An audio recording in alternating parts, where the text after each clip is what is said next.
don't think anybody, including our fan base, are afraid to be the villains. So I think that I think that's what makes this play special, is that starting with our coaching staff and our players, we enjoy getting in a fight, and we enjoy the close games, and we enjoy the competition.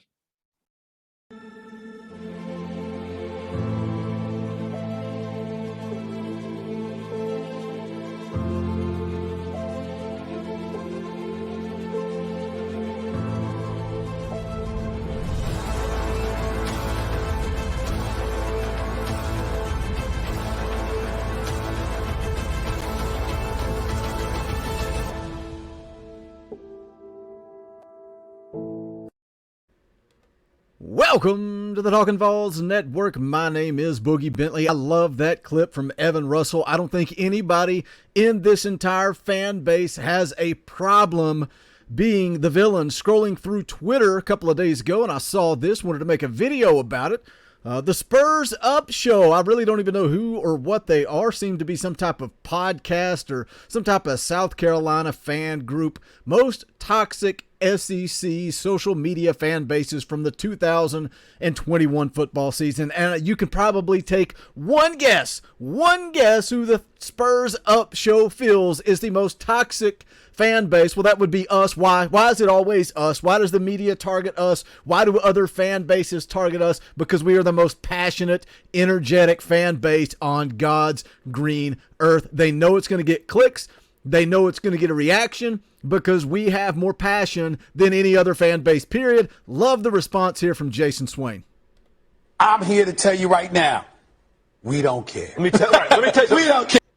We don't care. We don't care. Absolutely love that. Let's jump into it. Let's take a look at this article and kind of go through it. But first, as always, do me a favor. Go ahead and smash that thumbs up just below the video.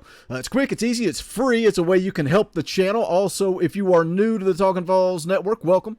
We're not experts. We're not insiders. This is for the fans, by the fans. We are fans just like you. So if you like what we do, go ahead and subscribe. Click that bell for notifications. You won't miss out when we go live or when we drop a video.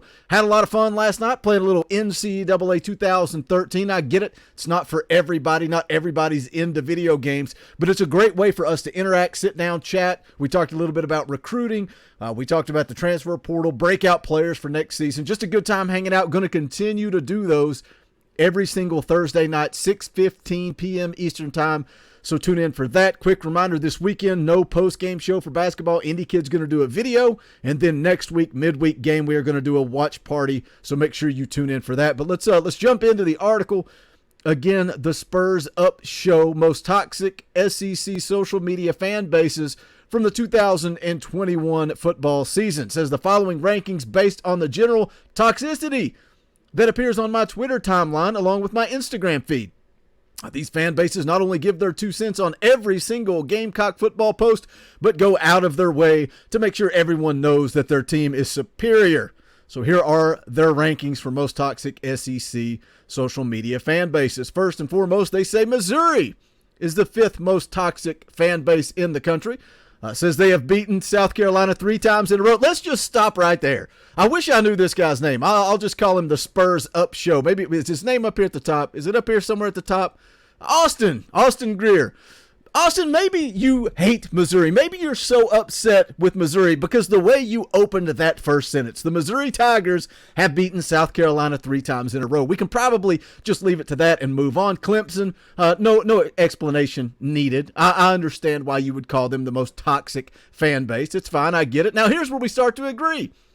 We start to agree a little bit. Kentucky, Georgia, maybe two. Georgia is the worst, the absolute worst fan base in the country. So, Austin, I will agree with you there. But let's get into Tennessee. Why you put Tennessee at the top? Because you knew we were the most passionate fan base in the country. But let's see what Austin has to say about our fan base. Tennessee has got to be the worst fans on social media, like Clemson, honestly. Every single post about South Carolina football is just drenched with Tennessee comments.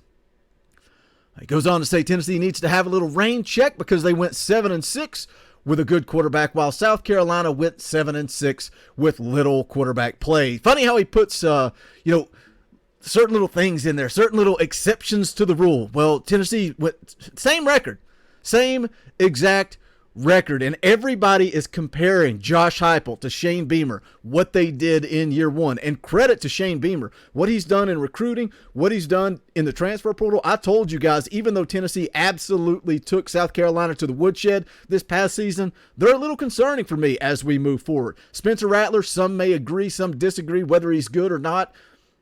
I don't like them having a decent quarterback. I think Rattler is a decent quarterback, and he's going to have some success at South Carolina. But the bottom line is Tennessee coming off of a 3-win season under Cornbread. As we all know, we know the story by now. The guys that transferred out, the less than 75 scholarship players for the 2021 season. We get it. We know where Tennessee was coming from. Josh Heupel overachieved. But here's where it gets comical. Austin loses all credibility.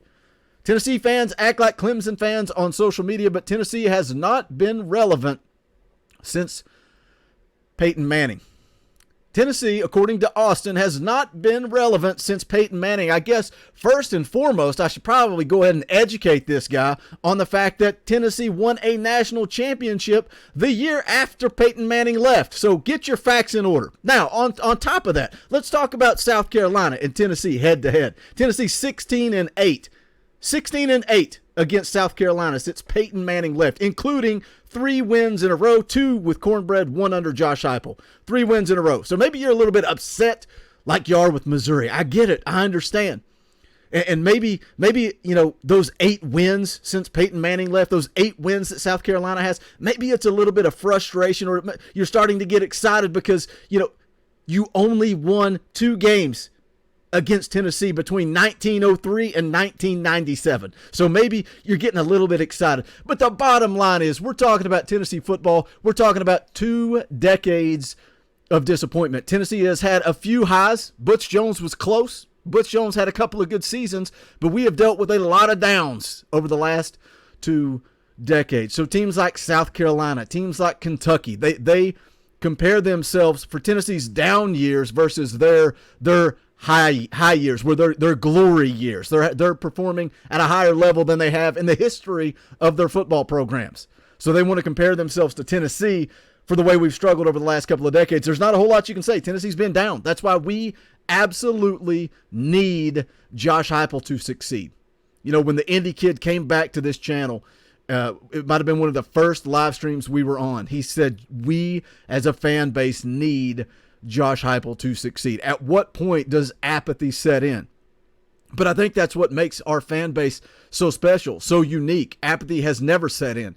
Every time we're close, every time we feel we're starting to turn that corner, we buy in, we show up, we show out. This fan base supported Derek Dooley. They supported Butch Jones. They supported Jeremy Pruitt. And now, there was some divide when Josh Heupel came in. He has won this fan base over. Josh Heupel has the support of this fan base. Can he get us over the hump? Can he get us back where we belong?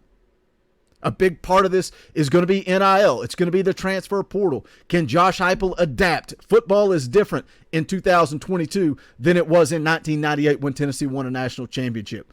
Can Josh Heupel get us over the hump? What do you guys think? Is Tennessee the most toxic fan base in the country? Because as Evan Russell says there, maybe we are. Let's just be the villains. Who cares what South Carolina fans think? Who cares what Georgia fans think? Let's be the villains. Hit that comment section. Let me know your thoughts. Are we the most toxic fan base in the country? If you have not done so yet, please smash that thumbs up on the way out the door. Also, go check out the official merchandise of the Talkin VAWLS Network. Go to bonfire.com/store/Talkin VAWLS. You can see all different types of designs there. Some for baseball, some for basketball, some for football, logo merch, hats, toboggans, everything you could possibly want. Again, that's bonfire.com/store/Talkin VAWLS. But that is going to wrap it up for this one. Don't forget, basketball wrap up from the Indy Kid coming this weekend. Live stream, watch party next week. And then also Thursday night, 6:15 p.m. Eastern time every single week. We're going to play a little NCAA 13, and we're going to talk Tennessee football. So look forward to that. Thank you guys for all the support. We appreciate it. We love you guys on that road to 12,000 subscribers. Thanks for all the support and love you give this channel. We appreciate it more than you know. But that's going to do it for this one. This is the Talkin' VAWLS Network. My name is Boogie Bentley. Go Big Orange.